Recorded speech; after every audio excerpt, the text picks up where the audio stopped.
తెలియపరుస్తాడు. ఎవరి ద్వారా తెలియపరుస్తాడు తెలుసా? గాబ్రియేలు దూత మరికి తెలియపరిచినట్టు ఇదిగో వర్తమానం అందిస్తున్నటువంటి సేవకుడి ద్వారా నీకు తెలియపరుస్తాడు. సేవకుడి ద్వారా నీతో మాట్లాడతాడు. సేవకుడి ద్వారా నిన్ను బలపరుస్తాడు.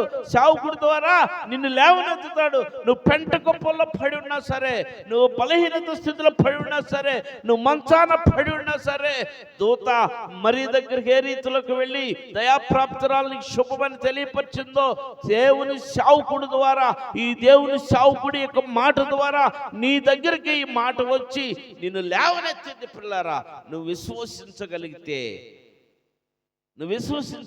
ఈ మాటలు నమ్మగలిగితే దేవునికి మహిమ చెల్లించు. హల్లెలూయా. నువ్వే స్థితిలో పడున్నావు, ఏ స్థితిలో నువ్వు పడి ఉన్నావు, ఏ కష్టంలో పడి ఉన్నావు, ఏ బాధలో పడి ఉన్నావు, ఏ ఇబ్బందుల్లో పడి ఉన్నావు, ఏ ఇరుకుల్లో పడి ఉన్నావు, ఏ అవమానాలు భరిస్తున్నావు, ఏ నిందలు పడి ఉన్నావు, ఏ ఆరోగ్యం లేకుండా అనారోగ్యంతో ఉన్నావు, దేవునికి మొరపెట్టే ఉదయ కాలంలో దేవుడు నీకు ఉత్తరం ఇవ్వబోతున్నాడు. దేవుడికి జవాబు ఇవ్వబోతున్నాడు. దేవుడు నీతో సూటిగా మాట్లాడబోతున్నాడు. దేవుడిని లేవనెత్తబోతున్నాడు.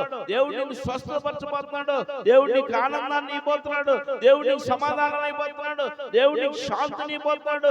దేవుడు నీకు అన్నిటికీ తోడుగా ఉండబోతున్నాడు. నువ్వు కానీ లేచి నువ్వు ఆయన పాదాలు పట్టుకుని నువ్వు అడగగలిగితే, ఈ ఉదయ కాలము దేవుని సన్నిధిలో నువ్వు అడగగలిగితే, ఈ ఉదయ కాలము దేవుని సన్నిధిలో నువ్వు ప్రార్థించగలిగితే, దేవుడు నీకు సమాధానాన్ని ఇవ్వడానికి సిద్ధంగా ఉన్నాడు. నీకు ఎలా ఇస్తాడో తెలుసు సమాధానం? ఆయన సేవకుడి ద్వారా నీకుతో మాట్లాడబోతూ ఉన్నాడు దేవుడు.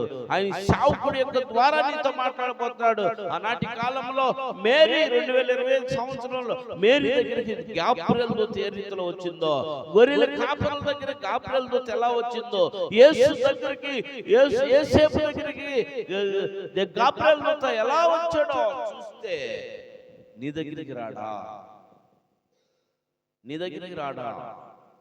దగ్గరికి కూడా వస్తాడు.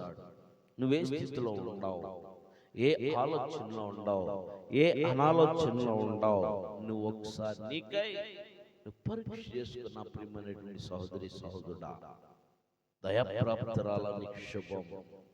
దయాప్రాప్తుడా నీకు శుభం. శుభవచనమును తెలియపరిచే దూత నీకు శుభవచనం తెలియపరచాలంటే నువ్వు ఎలా ఉండాలా? విధేయుడిగా ఉండాలా. ఎలా ఉండాలా? విధేయురాలుగా ఉండాలి. నువ్వు విధేయత చూపించాలా. ఒక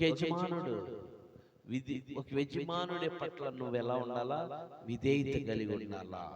ఒక యజమానుడి పట్ల నువ్వు అంత విధేయత కలిగి ఉంటే, సర్వలోకానికి చక్రవర్తి, సర్వ సృష్టిని మాటతో కలుగు చేసినటువంటి ఆ దేవాది దేవునికి నువ్వెంత విధేయురాలుగా జీవించాలా? ఈ ఉదయ కాలంలో నువ్వు ఆలోచించే ఎంత విధేయుడిగా ఉండాలా. చూడు, ఆయన సన్నిధి వినపడుతూ ఉంటే, ఆయన సన్నిధికి వెళ్ళాలని తెలిసి కూడా నువ్వు నీ ఇష్టానుసారముగా నువ్వు నిద్రపోతున్నావంటే, నీ ఇష్టానుసారంగా నువ్వు పట్టించుకోవట్లేదంటే, నీ ఇష్టానుసారంగా దేవుని సన్నిధిని విడిచిపెడుతున్నావంటే, నిన్ను కూడా దేవుడు విడిచిపెట్టడా?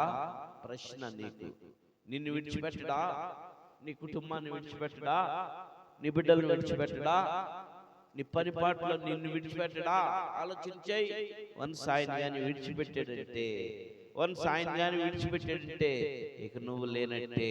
అందుకని ఆయన నిన్ను ఎన్నడూ కూడా విడిచిపెట్టకుండా నీకు ఆయన కృప ద్వారా నడిపిస్తూ ఉన్నాడు. పిల్లారా, ఎన్నడూ కూడా విడిచిపెట్టట్లా. నువ్వు ఎన్నో విధాలుగా దేవునికి అవిధేయురాలుగా దూరంగా జీవిస్తున్నప్పటికి కూడా ఆయన కృప నీకు తోడుగా ఉంటుంది.